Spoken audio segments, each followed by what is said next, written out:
On the morning of December 5th, 1952, London disappeared. People opened their front doors and saw nothing.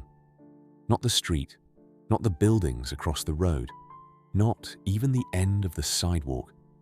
A thick yellow fog had swallowed the entire city. At first, nobody was worried. London was famous for its fog. People joked about it. Workers headed to their jobs. Children walked to school. Buses tried to follow familiar routes. Shop owners unlocked their doors, as they did every morning. Everything seemed normal. Then the air began to change. People started coughing. Their eyes burned. Breathing became painful. Some stopped in the middle of the street, unable to catch their breath. Others collapsed without warning. The strange fog grew thicker every hour. Cars disappeared only a few meters away. Even police officers struggled to find their way. Everyone believed they were trapped inside an unusually heavy fog. They were wrong. This wasn't weather. Every breath carried poisonous air, and London had no idea that one of the deadliest environmental disasters in history had already begun. People searched for answers. Most blamed the strange weather, but the truth had started days earlier. A freezing, high-pressure system settled over southern England. The wind disappeared. Cold air trapped everything close to the ground.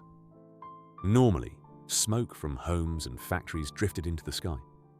This time, it couldn't escape. Millions of fireplaces burned coal day and night. Power stations released even more smoke.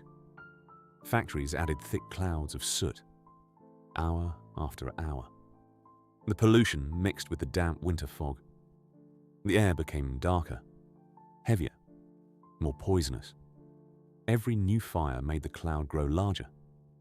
Without realizing it, the people of London were creating the disaster themselves. It wasn't an enemy. It wasn't a natural disaster.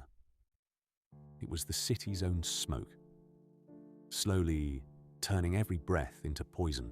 By the second day, London had become almost impossible to navigate.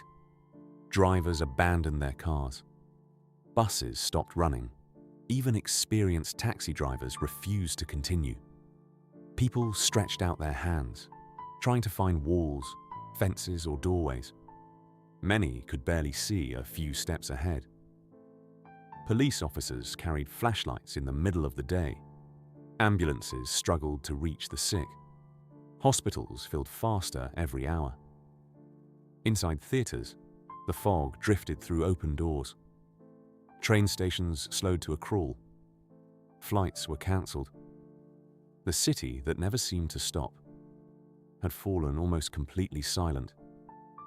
Yet the smoke continued to grow thicker. Every hour brought another wave of people struggling to breathe. London was no longer hidden by the smog. It was being trapped inside it. The third day became the deadliest. Doctors had never experienced anything like it. Patients arrived every few minutes, all gasping for air. Hospital beds filled almost immediately. Hallways became emergency wards. Nurses worked through the day and night without stopping. Oxygen supplies disappeared quickly.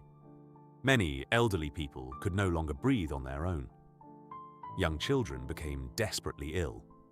Even healthy adults collapsed after spending only a few hours outside. The poisonous smog entered homes through windows, doors, and tiny cracks.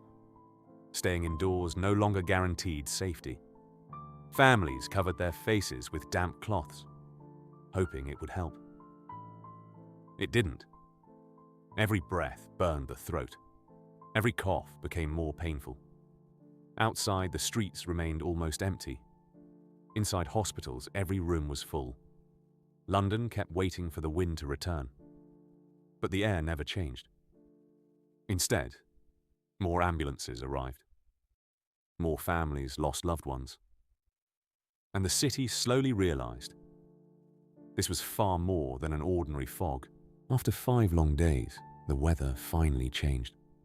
A cold wind swept across London. Slowly, the thick smog began to disappear. For the first time in days, people could see the streets again. Buildings emerged from the darkness. Cars reappeared. Buses returned to their routes. Many believed the nightmare was finally over. But hospitals told a different story.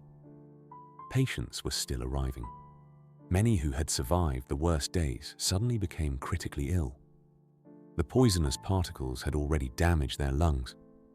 Doctors could do little except ease their suffering. As the skies cleared, the number of deaths continued to climb. The disaster had not ended with the fog. It had only revealed the true cost. By the time London could breathe fresh air again, thousands of lives had already been changed forever. The official numbers shocked the nation. At first, authorities reported around 4,000 deaths. It was already one of Britain's worst disasters. But years later, scientists carefully studied hospital records, death certificates, and medical reports. Their conclusion was even more disturbing. The real number of victims was far higher. Modern research estimates that nearly 12,000 people lost their lives because of the Great Smog.